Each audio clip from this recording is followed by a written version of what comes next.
Assisted Suicide by Mackenzie. Let me start off by saying that while researching this topic, I found that I support the Right to Die campaign, but it also needs to be emphasized that it is only for people who are terminally ill.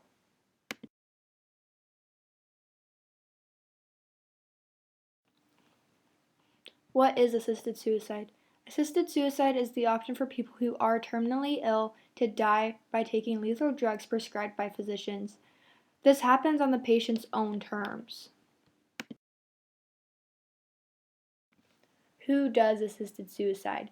In order to do assisted suicide, the drugs have to be prescribed by a doctor. So any doctor that can prescribe you medicine can prescribe you the lethal drugs. Where PAS started. PAS started with Jack Kevorkian. He was also known as Dr. Death. He became a heavy advocate for the Right to Die campaign in the 1990s. He started his career in the 1950s at the University of Michigan Hospital. He became fascinated with death and wanted to know more about it. He got death row prisoners to help him with the medical experiments, and the experiments started while the volunteers were conscious, and the experiments would end in death. He became infamous in 1990. His first patient was a 54-year-old woman, Janet Adkins from Michigan. She was suffering Alzheimer's, and she became very focused on finding someone to help her end her life before the disease got a hold of her. She heard of Dr. Death and begged him for help. He helped her to end her life by injecting her with painkillers, and she died from heart failure. He soon became a celebrity and a criminal at the same time. Michigan then outlawed assisted suicide to stop Kevorkian's Right to Die campaign. Where is assisted suicide legal, and what kind of laws do they have? Washington, Oregon, Montana, New Mexico, and Vermont are all states where assisted suicide is legal. In Washington and Oregon, they have the Dignity with Death National Center. In Vermont, they have the Patient Choice and Control at End of Life Act. In New Mexico, the laws change between jurisdictions.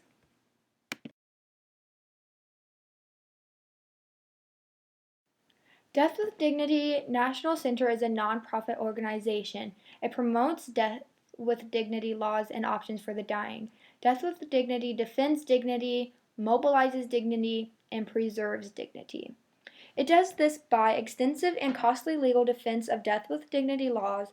It changes with legal and political challenges. It has various education and outreach programs, and it develops and nurtures diverse financial resources.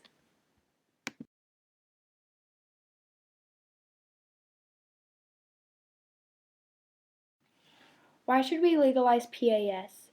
It ends sufferings of patients, it ends financial stress of the families, and it supports patients' right to choose their own fate.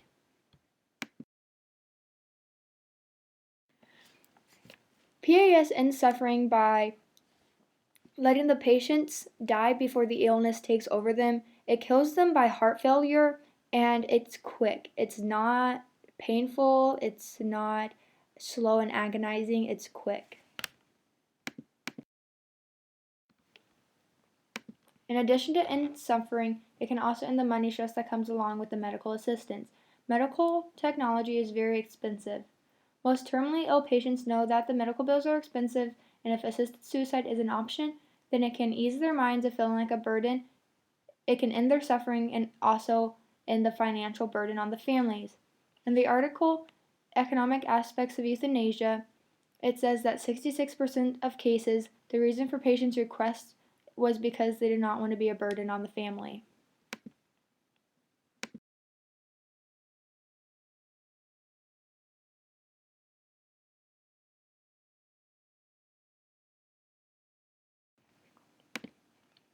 The terminally ill should be able to have the right to choose death on their own terms.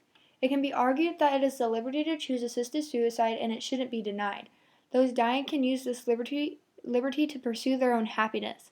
In the picture, you can see Brittany Maynard. She became the face of the Right to Die campaign in 2014.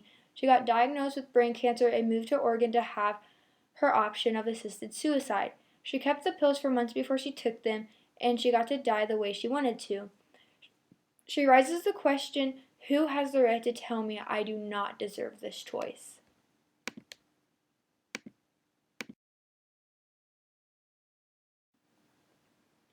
In conclusion, when people start to vote against assisted suicide, we can only hope that they will think for themselves. No one knows what they will actually do in a situation unless that situation has come forward to them. And I firmly believe that no one has the right to take away another person's option.